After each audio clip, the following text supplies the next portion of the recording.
Welcome to the Fantasy Slant, powered by Pro Football Focus. I'm your host, Jeff Ratcliffe, a very disheveled Jeff Ratcliffe after running a live blog for the last, 4 hours of madness in the NFL draft. And we're here to react to what just transpired, a crazy series of events that never ceases to amaze me. What takes place in the fantasy draft, in the NFL draft. We got to talk fantasy later on. But with me are two of our esteemed staff writers here. I have Michael Moore, who's a really versatile IDP and dynasty guy across the board, and Dan, don't want to mispronounce his last name, Cherokee. How you guys doing? Dan, what's up, man? Not a whole lot. Just, again, kind of disheveled from this night of action, pretty much. So just trying to stay awake, but still alert and still coming down, I guess, off the adrenaline rush from this night's events. So Absolutely. Are you hanging in there, Michael? Yeah, no, it's all good. It's probably the most exciting draft I remember in a couple years. Just a lot of trades and a lot of good prospects that were taken pretty early. So Yeah, you're right. And the trades probably, I think maybe we could start there because there's just so much to react to. How are you guys processing sort of what took place here? I mean, we saw some interesting moves. Obviously, I'm in the Philadelphia area, and I could hear my windows are all closed in the house, but I could hear the groan when they traded back. So you have that. You have this really interesting move at the end with the Vikings moving up to take Teddy Bridgewater. So trades all around, and then of course the elephant in the room, the big trade, if you will. Cleveland moving up to take Johnny Manziel. So, how are you guys processing this? Dan, I'll throw it to you first. the first thing I couldn't understand was, I guess, what the Browns did in the top 10. We were all ready to condemn them for pretty much, I think this is now the second time in 3 years that they've switched places with the Vikings. They pretty much punted a fifth-round pick to move up one slot for Justin Gilbert, not somebody who I think the Vikings would have had their eyes on, and if they did, wouldn't make much sense anyway. So a lot of uncertainty with that. But then, of course, the big thing is getting Johnny Manziel later on at 22. So we were about to kind of condemn them for doing something questionable in the beginning, but in the end, they clearly got their guy. So, it's just kind of wild. Yeah, absolutely. That Gilbert pick was a bit of a head scratcher. I mean, I love the guy. Don't get me wrong. On film, on paper, I mean, passes the eye test, big, fast. As I was doing this live blog tonight, I kept writing the same thing. Here we go again, another big, fast corner. That's sort of the theme of this first round, with the exception of the TCU. Why am I blanking on his name? Jason Barrett. Yeah, there we go, Verrett. That's what point of the evening it is, folks. But the big, fast guys, and to pair up with Joe Hayden, I love it, but you're exactly right. Doesn't make much sense why they would make that move right there. A big head scratcher. Michael, I'm going to keep calling you Mike. It works for me. Michael, what's your reactions to some of these trades? I think the big one for me that I loved was the Buffalo trade. They get to pair Watkins with C.J. Spiller now, assuming they utilize Spiller more like they should. They gave up a first next year, but at the same time, it wasn't quite the ransom that a Houston was holding out for Clowney in the first pick. Yeah, absolutely, and addressing a need. We see that over and over again in this first round here. Teams just trying to fill in gaps. There are a few picks where we see sort of best available player being picked, but a lot of these picks, and especially the Watkins pick, addressing those needs. Looks like we got our esteemed writer Nate Hodges on the line. It looks like he's waiting to get some video up, so I guess we'll sort of plow through. And I guess what I want to maybe first look at, since this is obviously fantasy centric here, is throwing it around to each of you guys. One or two picks that you think perhaps have the most impact on the fantasy landscape. And Michael, we'll go right back over to you with this one.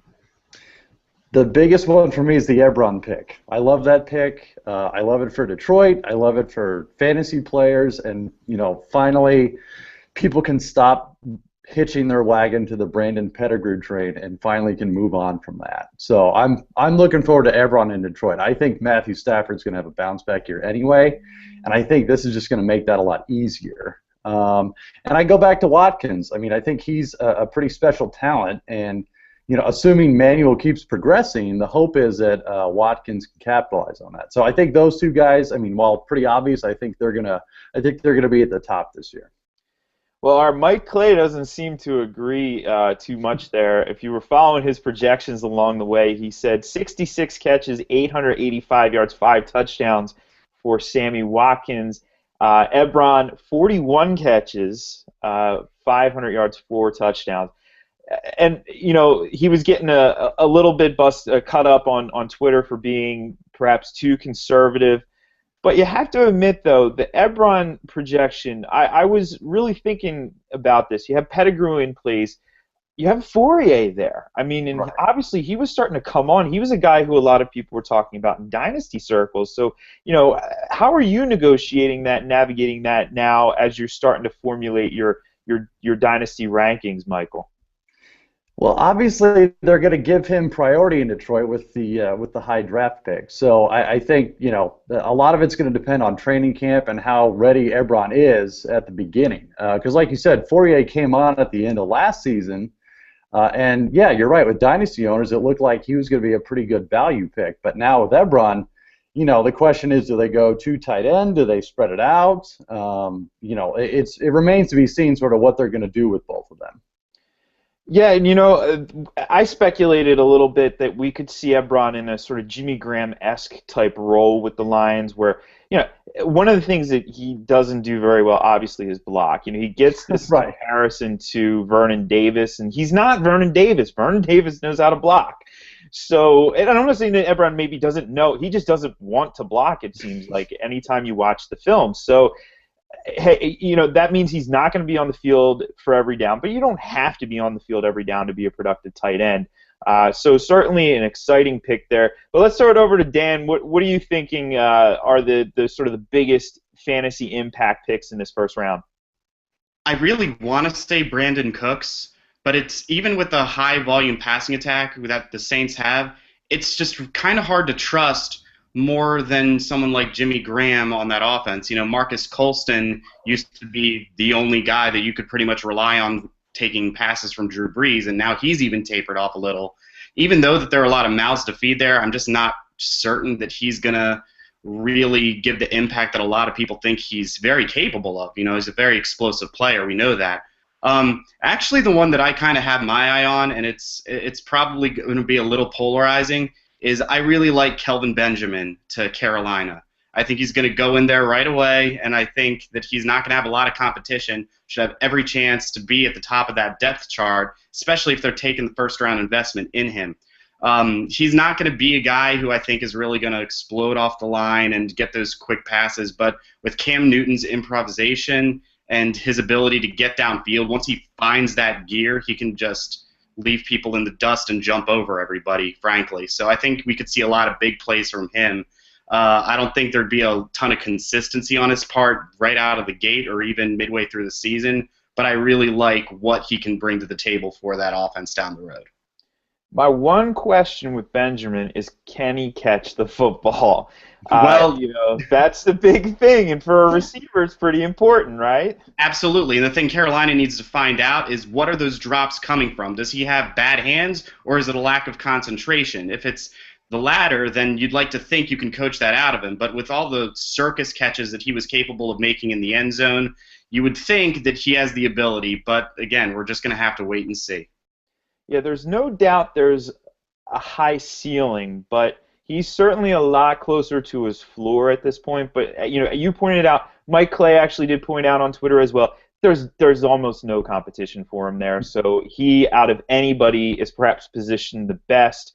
But you know what? Another player we haven't talked about yet is Mike Evans. And I actually, in the midst of the madness, was on another show, did a quick interview about the Buccaneers.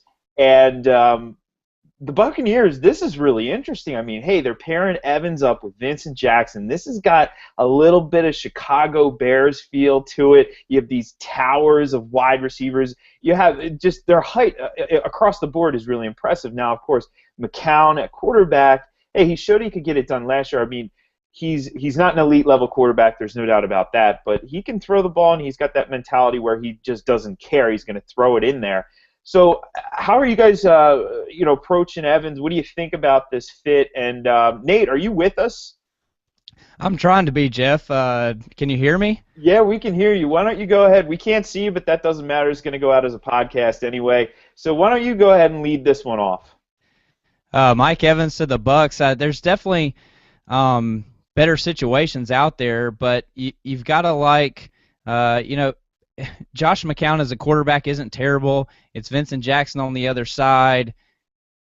If you're talking about dynasty, there's value there. I mean, he's obviously a better talent than some of the guys that went later. He's going to be a red zone guy, which is obviously important for fantasy football. You want those touchdown numbers, even if they're not always reliable. And it's hard. It's going to be hard to weight the talent versus the situation, which is kind of what we have to do every year at this time, right after the draft. You have to start looking at these guys and saying, okay, Evans is more talented than some of the guys later. Maybe this is not it's not as good of a situation as some of the other players, but I tend to still lean towards the talent side of things if you're trying to compare two guys, and it's kind of the tiebreaker for me. So I don't think it's a terrible spot for Mike Evans. I think he can be a productive player with the Buccaneers. Well, what about Odell Beckham Jr. going number 12 overall? We saw, he just shot up draft boards this last month and a half, 2 months here, and surprisingly lands in New York. I had to scratch my head at that one with Aaron Donald sitting there, with that being a need for the Giants, them passing over Aaron Donald, a bit surprising, but Beckham is an interesting receiver. He gets some comparisons. Antonio Brown is the common comparison that a lot of people have been throwing out there. So, Michael, how are you? What are your thoughts on Beckham in New York? I'm probably pretty high only because of all the clues and all of the notes coming out of New York where, for whatever reason, they were just not sold on Randall. I mean, whatever you read this offseason, they just were not sold on him as a complement to Cruz. And even though Jernigan came on at the end of last year, apparently he wasn't the solution either. So I'm thinking they are thinking of Beckham as their number 2 right away. That offense has the capability to be pretty decent. So it wouldn't surprise me if Beckham started off pretty well, or at least amongst the better of the receivers of the first round this year. It really wouldn't.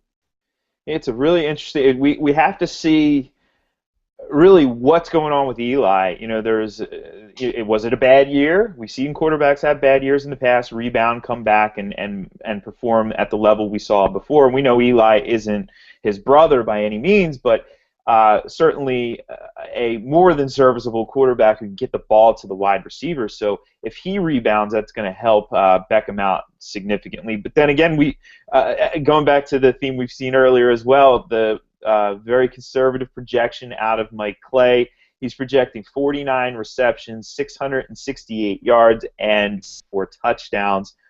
So he's not buying into it. That has him at wide receiver 63 in Mike's projections initially.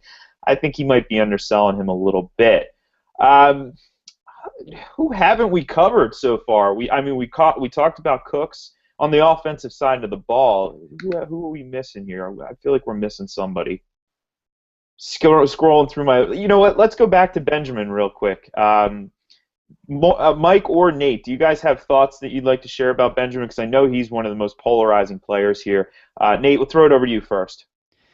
Well, yeah, I mean, I wasn't a huge Benjamin fan, but also weren't one of the guys that just completely thought he would be, Stephen Hill 2.0. I think he's a guy that can develop, 6'5", 240 pounds. He's basically a tight end playing wide receiver. We've got a lot of tight ends being used as wide receivers. This is just the inverse of that. And, Cam Newton's a guy that can at least push the ball down the field, and it keeps things simple for him. If he sees single coverage with Kelvin Benjamin, he can lay a ball up there, and that puts a lot of pressure on defenses. We always talk about speed guys taking the top off of a defense, but guys that are enormous like that do the same thing in a different way. We saw that with Alshon Jeffrey and the Bears. Brandon Marshall to a lesser degree, but basically if you don't have a safety over the top of these just huge receivers, you can just throw the ball up to them at any point, and it really forces the defense to have to make sure that they're defending those types of situations well. I kind of like the pick for the Panthers. They obviously really had to either go offensive tackle and wide receiver, and it's definitely a high upside pick with a lot of risk. But I'd rather see a team kind of swing for the fences a little more than just kind of take the lineman that's a little safer, or take a wide receiver that might not be able to develop into a dynamic number one receiver. And I think if Benjamin can develop, he definitely has the measurables to be a big time mismatch on the outside. Yeah, you bring up a good point. Taking that other receiver, the other receiver probably in this discussion would probably have to be Marquise Lee. Surprisingly, at least in my take, falling out of the first round here. I guess I can see sort of either side of the story. I'm not a believer in Benjamin. Michael, are you on my side, or are you on their side? Because apparently these two guys like him. I'm torn only because, I think he would have done really well to go to a team where he didn't have to start right away. Just because he's going to be on a team with no wide receiver depth whatsoever, and he's going to be thrown to the fire. So we're going to know pretty quickly, hey, if this guy's going to make it or not. Obviously you can't ignore the size, and if you just stick him in the corner of the end zone, hey, good things might happen. But, if he's the only option there, then, they could roll over a couple guys on him and take care of that no problem. So, I think training camp is going to be big for him. I think if he shows he can separate and he can win some battles against some corners in training camp and in preseason, he might be okay. But I think right now I'm not sold on him yet. So you're on my side. All right, well, we haven't talked about the quarterbacks yet, and, other than just briefly mentioning in the trades. So we have 3 quarterbacks selected in the first round. Blake Bortles going first out of that 3, then Johnny Manziel, and, of course, Teddy Bridgewater bringing up the rear there at the last pick. What are we thinking about these guys? We have polarizing players again. We have some potential fantasy value here. It's not the quarterback draft that we had with Andrew Luck and RG3 and Tannehill and all the. For dynasty purposes, there were just so much potential there. But what's going on with these guys? How are you thinking about Manziel, about Bortles, about Bridgewater? And Dan, we haven't heard from you in a minute, so I'm going to chuck this one over to you first. I'd approach it pretty cautiously, I guess, as you'd approach a lot of quarterbacks when you're drafting. The thing with Manziel that intrigues me the most is that pretty much if you have a quarterback who is that dual threat, even though he's really more of a scrambler instead of a runner, it can translate. You have a guy like Terrell Pryor, for example, who was pretty much terrible at throwing the football throughout his career, but still was a very reliable points-per-game basis quarterback just because of the yards he could rack up on the ground. Now, I think with Cleveland, Manziel's in a pretty good situation here with as far as his weapons go. You have a guy like anytime you have a guy like Josh Gordon to throw to, you have to be a little encouraged. So, granted, I think he's probably my favorite out of the 3 for the near future, but I'm not going to mortgage my dynasty team's future to move up and go get him or anything like that. I'll throw it over to Nate now. What do you think? About the quarterbacks, I first of all, I've got to pat myself on the back, Jeff. I think I was the only one that called the Minnesota Vikings trading back into 32 to take Teddy Bridgewater, who, for fantasy football, I still think this guy has the most potential right out of the gate because he's just so polished and he's been dinged and been the top guy for so long, but he's still very accurate in the short to intermediate throws. And I don't know. I still like Teddy Bridgewater and his fantasy football potential, at least in the short term, assuming he can win the job there. With the Blake Bortles pick, really surprised me. Jacksonville pulling the trigger at number 3. They've been very, very secretive. In fact, the GM, head coach, are the only two guys who knew the pick up until last night when they shared that with the owner. And that a guy at my draft party screamed out, "They drafted Blaine Gabbert 2.0." So there's that thought out there that Blake Bortles is just a pretty package. It looks great under the Christmas tree, but you open it up and it's not what you expected. So I'm really torn on Bortles. I don't know if he really is a high ceiling guy. He's definitely kind of the boomer bust player. And then Johnny Manziel, of course, with his ability to gain rushing yards. Obviously, that's important in standard formats. But how much is he really going to run to gain yardage? I mean, really, in a best case scenario, you want Johnny Manziel running around so that he can then throw the ball down the field and just buy a little extra time. I don't think we really know that much more about the quarterbacks after the draft for fantasy football than we did before. At least we know Johnny Manziel will get a shot. Blake Bortles is going to get a shot to play early. And they're not going to let Teddy Bridgewater sit for long because he's the most polished guy out of the group. Yeah, that's for sure. And, that Khalil Mack pick at 3 overall really looked good, so it was really surprising they passed up on him. But, Michael, your thoughts on the quarterbacks?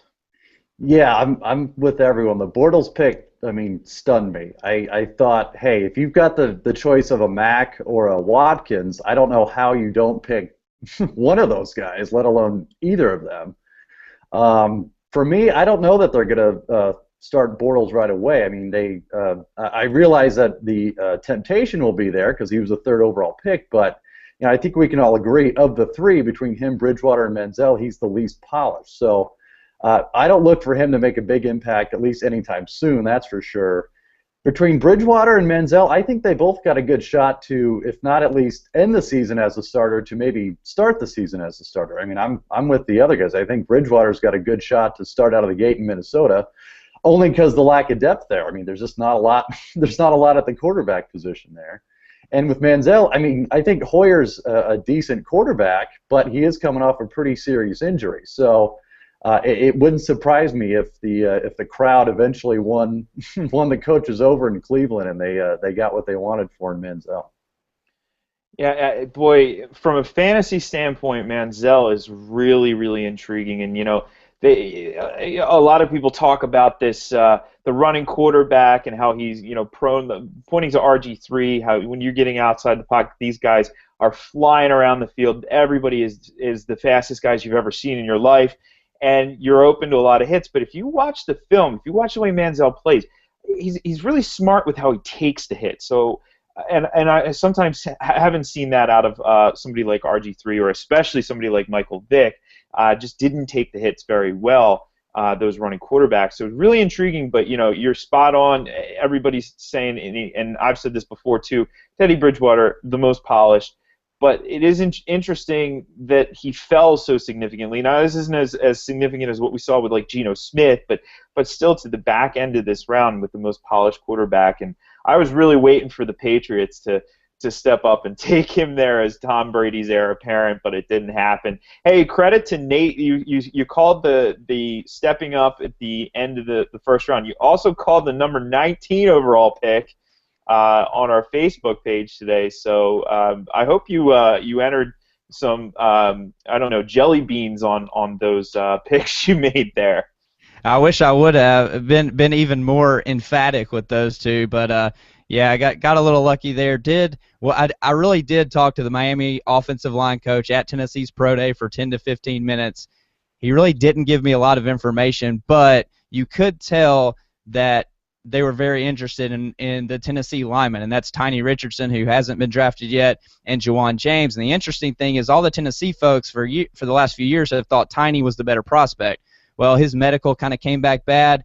Juwan James, the offensive line coaches ordered the guys for the pro day, and they put Juwan James first. And that lets you know he's going to go before Tiny Richardson. And so a little inside knowledge there. I knew Miami had to have a tackle in my mock draft. He was the only one left, so there you go. Gotta love it. Gotta love when all the puzzle pieces fit together and the picture starts to come together. And this is pretty rare that we have a podcast with 4 IDP guys actually all together at once. And this is showing this is the wave of the future, folks.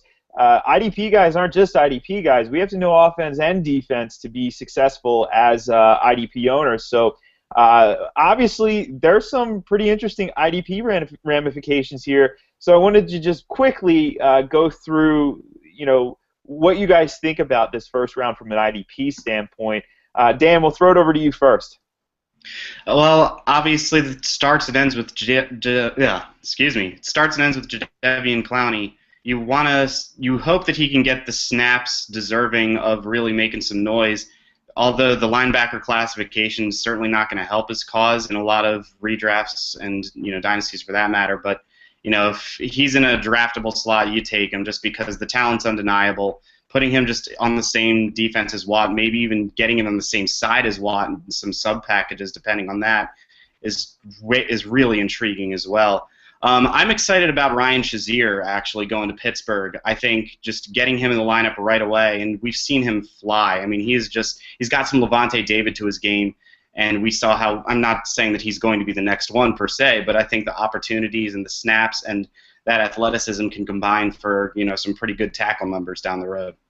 Yeah, to quote my buddy Chris Wessling, Wes said that Shazier is the fastest linebacker prospect since Brian Urlacher, and this kid, he's sub 4.4 at that size is just absolutely unbelievable. And the ramifications here, I've had some people talking.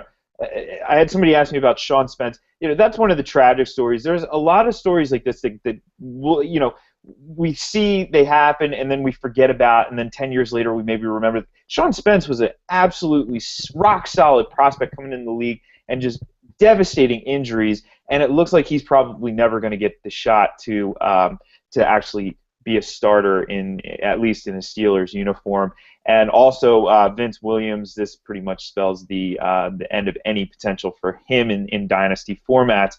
Clowney's interesting though. Clowney, Watt, Merciless, which is an awesome last name, all on the field together. That is really intriguing. But there's still more to this first round. Michael, what are your thoughts from an IDP standpoint? The big surprise for me was where Mosley went, and it shouldn't be surprising because Ozzie Newsome is notorious for best player available no matter what the position. So adding Mosley to that along with Darryl Smith, and you've got a pretty stout linebacking core. Now, I don't know what it does for Arthur Brown now, because going into last season, Arthur Brown was sort of the golden boy of IDP linebackers anyway, and didn't get a chance to start a whole lot last year. And now this year you've got Mosley added to the mix. I think he's going to be lost this year as far as IDP goes. And then, as far as safeties go, I think Pryor's going to be pretty solid in New York. I think Rex Ryan is going to do well with him, and he's going to enjoy having him on his defense. And I think he can rack up a lot of tackles real quick. Yeah, it seems to be the Jets' model. Just get guys who are angry and hit hard. Love it. The defense, the front four, the front seven, really, and now throwing Pryor in there who can step into the box. He's maybe not the best coverage safety, but it was a need. They were really hurting at strong safety last year. So that's absolutely a great move, and he has to really head the class of this year's defensive backs in rookie IDP drafts. But you bring up Arthur Brown, and this is something that when they made the pick, you knew the pick was coming, and I'm thinking, oh man, what are we going to do? How are we going to handle this? Because Brown is somebody who have had certainly ranked pretty high. I know a number of us have in dynasty formats, and we saw him play in sub packages last year, which, hey, if he's out there in sub packages, they're confident with him in coverage, then it's almost that natural transition that eventually he's going to see that 3-down roll, but Smith's back. But if we look in a really long term, a lot of times that's hard to do because when we want to win a league, we want to win a league now. We don't want to win a league in 5 years from now. But in the long term, Smith's not going to be around forever. He is a veteran. They re-signed him for obvious reasons. He had a very solid season for them. He's been one of the most underrated coverage linebackers over the last half decade. Nobody talked about because he was in Jacksonville. But they could still be grooming Brown, because remember, it wasn't like Brown was immediately pro-ready, plug and play, boom, put him in. He had a bit to learn, especially coming into that inside linebacker position. So I don't know if it's time to cut bait with Brown in deeper dynasty formats, but if you're in a shallow dynasty league, it's not going to be good in 2014 for Brown. Nate, thoughts on IDP from day one? Well, a lot of these teams players just went to teams that the scheme doesn't scream out big IDP points. You touched on, you guys talked about Clowney, obviously, and then Khalil Mack to the Raiders. That's okay, I guess, but you just keep going down the list. Anthony Barr to the Vikings. Jeff, I want to know what your thoughts are about Shazier in Pittsburgh. Is that actually a better fit? Does that bump him ahead of C.J. Mosley in Baltimore, because at least in the short term, because of the kind of the crowdedness of Arthur Brown? Darryl Smith calls the plays for the Ravens. They're not just going to send him packing because they were able to get C.J. Mosley. So that's it's just kind of a mess. It's a great move from a football standpoint at the position, but for fantasy, it's just kind of messy there. And then even the safeties are, Jimmy Ward does sneak into the first round there at 30 to the San Francisco 49ers, but the word is he might play a lot of corner for them and match up on the slot. And so really almost the philosophy on defense is changing some, where you take these safeties who are really versatile, and it kind of makes the IDP fantasy football side really maddening. So I think there's just a lot to kind of digest as we go through here. Anthony Barr to the Vikings, that's kind of, I expected Anthony Barr to go to a 3-4 team that needed a rush athlete. Barr's kind of a raw talent, but he's extremely athletic, could be the rush linebacker for a 3-4 team. He goes to the Vikings, and I just don't really have a good feel for that yet. It's going to take some time to really comb through these guys and say, okay, this guy could produce now, this guy's a better dynasty prospect. It's really intriguing, and it kind of goes to how defenses are having to match up with all the different things that offenses are doing, especially when they stay out there in the same formation in the no huddle so many snaps in ball games. Yeah, you're absolutely right. And from a fan, this is the toughest thing from a fantasy standpoint. We have a lot of these edge players going into 3-4 defenses, so they're going to be classified as outside linebackers, and that crushes their fantasy value. Whereas Barr, who maybe is, obviously wouldn't top the list of the edge players, he's certainly an impressive talent, but he wouldn't have been my top pick out of the edge players, obviously.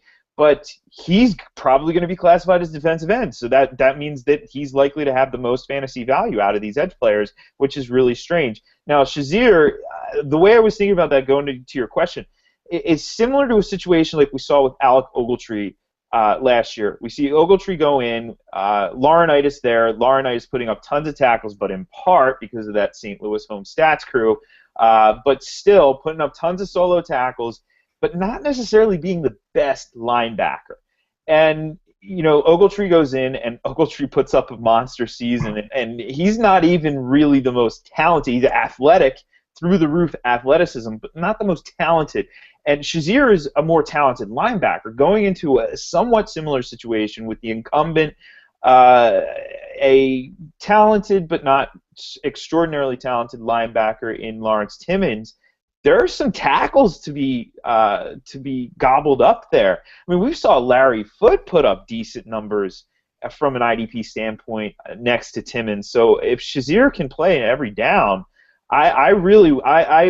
it's really neck and neck looking at the rankings right now. I'm half tempted, because I had him number 2 in the pre-draft rankings, really half tempted to move him to the number 1 spot. But I'm going to have to look a little bit closer at Baltimore. Another player I just want to mention, too, is Clinton Dix.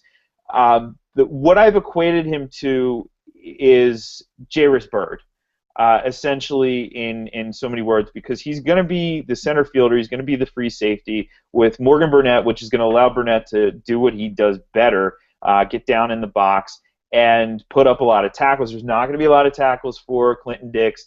And I've never been a Byrd supporter. Byrd to me is always a DB3. He had that one massive year, but then regressed right back to where he normally should be.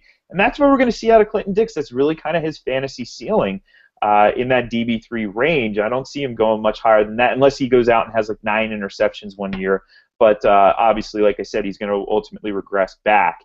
How about this? We're running out of time here, actually. Amazingly, we got through all this at 12:30 at night. Final thoughts, closing thoughts, things you're looking forward to in the next 2 days. We'll throw it around the horn, start with Dan, on to Michael, then finally Nate.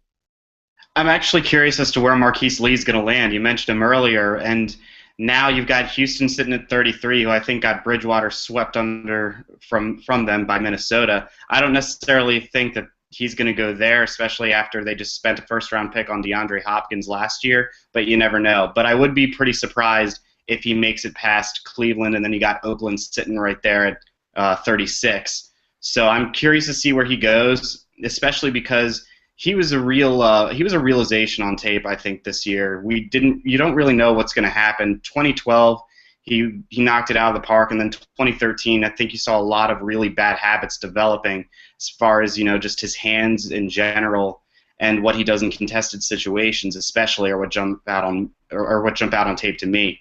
So it'll be interesting to see where he goes, but I think in the right situation, I think if he landed to one of those teams, I think if he landed to Oakland or Cleveland, you might be surprised as to what he could provide in the immediate future, but we'll see how it goes.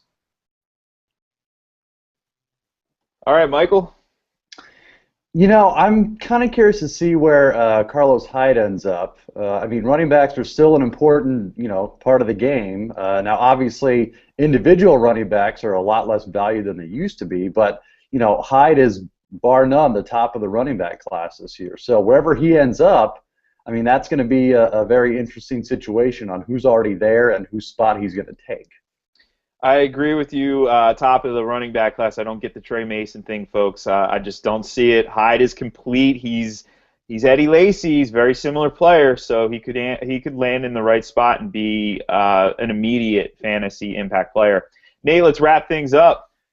Yeah, I think the running backs are going to be the big talk of the fantasy world over the next couple of rounds tomorrow, of course, and then even we saw a guy like Zach Stacy last year late in the draft have a really nice fantasy season. So where a running back is picked is becoming less and less important. So that'll be a big thing to watch for as the draft continues. And then I want to see where Derek Carr goes.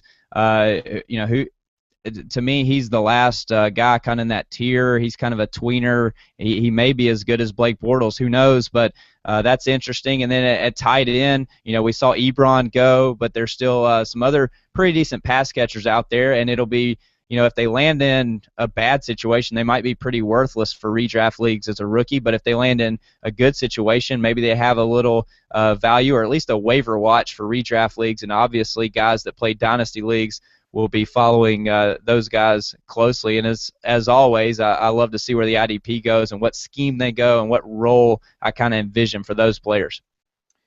It's crazy to think, but fantasy drafts are less than 4 months away.